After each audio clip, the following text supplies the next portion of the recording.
Welcome back. My name is Candace Sanderson, and I thank you for joining me. Stop the wheels of time. How do we do that? Here in the US, we recently celebrated Thanksgiving, and we have more national holidays around the corner. These are very special days, and they give us that opportunity to pause, to be thankful, to step outside the hustle and bustle of everyday life, to spend time with family and friends, just as every day should be, but it is not. Why not? What is the difference with these holidays that we are missing in our day-to-day lives? It's the pause. A national holiday offers a mandatory pause for many services. The Postal Service stops. Banks are closed. Public schools and universities close their doors and offer everyone the gift of time. Time to be off work, off school, to be with family and friends. Let's think about that pause.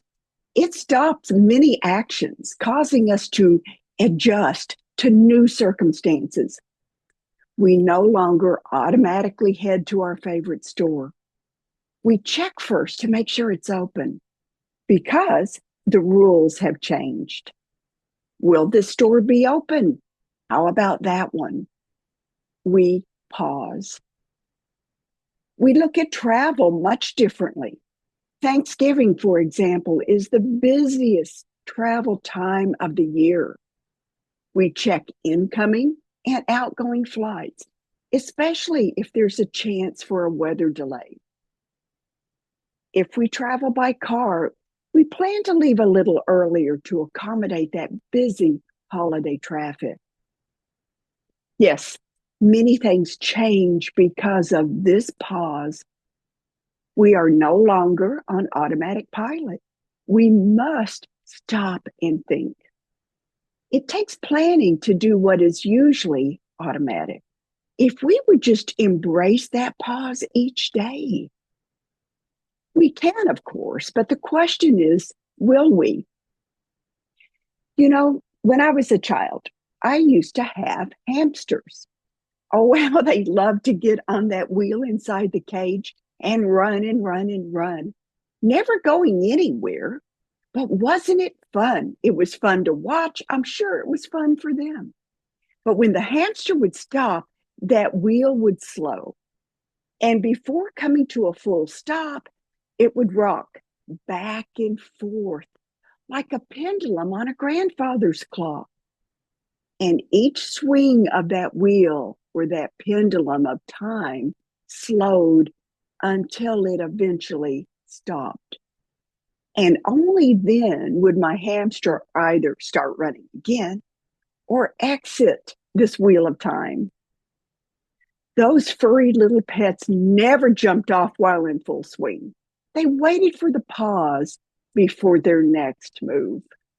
I wish I could take credit for this visual representation, but I cannot. When I sat down to outline what I was going to cover in this episode, this vision flashed into my mind. I realized that this is simple and fun, but also a great representation that hamster on a wheel provides us the basis for mindfulness. We obviously are like the hamsters. When will we take the time to exit that wheel of time? If you have followed me or read my books, you'll know how the messengers have described time and consciousness. Time is not a straight path from event A to event B. It is a sine wave, an energy wave that is curvy. When we realize time is not straight like an arrow, we see how it speeds up when you're having fun, and it slows down when you're sitting in your dentist chair. Now, let's take a brief look at consciousness. Consciousness is simply awareness. It is something my messengers refer to as the POE, point of existence. This POE, for most people, rests inside the body in a particle form. Think of it as a small dot, and it is tucked so comfortably and deep inside many of us that we think we are our physical bodies. But then one day, something happens. Maybe we fly off that hamster wheel of time when it's in full speed ahead mode. And guess what? When that happens, time stops. We are no longer on that wheel of time. Well, truthfully, it only appears to stop because time was never there to begin with. Time is a construct, something that we humans have invented to help us survive in this dense 3D environment of Earth. What happens when we discover that we have slipped outside of these self-imposed parameters of time? And probably more importantly, how do we do that? How do we fly off the wheels of time? Some people do this spontaneously. It just happens. Others nudge time through meditation, prayer, yoga, plant-based rituals, and something we do every night through dreams. But now we become aware of the dream in the dream. In other words, we have learned to lucid dream. Flying off the wheel, our particle form of the POE, point of existence, explodes into a three-dimensional sphere, a globe. And it's not just a 3D globe, but one that is filled with life force energy in this expanded state, which is now a waveform, no longer a particle form. When that interacts with the sine wave of time, we can literally see how expanded awareness encompasses much more of that curvy timeline. And depending on how expanded we are, we can see past lives and even reach into the probabilities of the future. We can look at who we were hundreds of years ago. What lessons did we learn? Even more important are the lessons we did not learn that we've carried over from lifetime to lifetime. Karma, giving us an opportunity with each life to learn that lesson. And how did we do this? It is that pause that gets us off the hamster wheel of time. I take a deep breath. It is almost magical. It gives us a space, a sacred space, literally. And it stops that automatic stimulus and response of life. What it does is it offers us a choice. We can choose to act instead of react. And within that sacred pause, that deep breath relaxes us even more. And as we relax, that's when the magic happens. We see things that we did not see before. We hear things that had passed us without us recognizing them. Perhaps it's the bird song in the distance, or the lapping of waves on the shore, or the buzzing of a bee that flies by.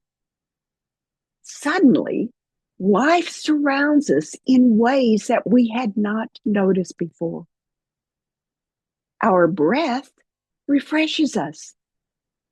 As we feel the rise and fall of our chest within each life-affirming breath that we take, we realize, how could we have not seen these things before? How did we miss these magical moments each second of the day? We were like that hamster on the wheel, running as fast as our tiny legs would carry us. But where were we going? Nowhere. But wow, we were in such a rush to get there. Nowhere. When we return to the breath, relaxing even deeper with each exhalation, we realize that we are releasing stress and toxins with each exhalation. Subtleties rise. Perhaps we catch a nearby scent, whether it's a neighbor who's baking cookies, the scent of a nearby pine tree, the damp, musty smell of earth after a rain. It's a scent that was always there, but we never took the time to pause, to relax, to allow these beautiful fragrances to enter our awareness. Suddenly, we realize we have no idea why we were in such a hurry in the first place. Why and where were we going somewhere at breakneck speed when there is a universe of wonder and awe that surrounds us? If only we could find that pause. And today, I am thankful for the pause. I hope you enjoyed this episode. Feel free to subscribe, like, share, and comment. Live your life with ease. Take time to literally smell the roses. Relax into those pauses and see how your life will change. And remember the importance of kindness and to treat others with respect. That's how we will change this world. One act of kindness, one smile at a time. Until next time, goodbye.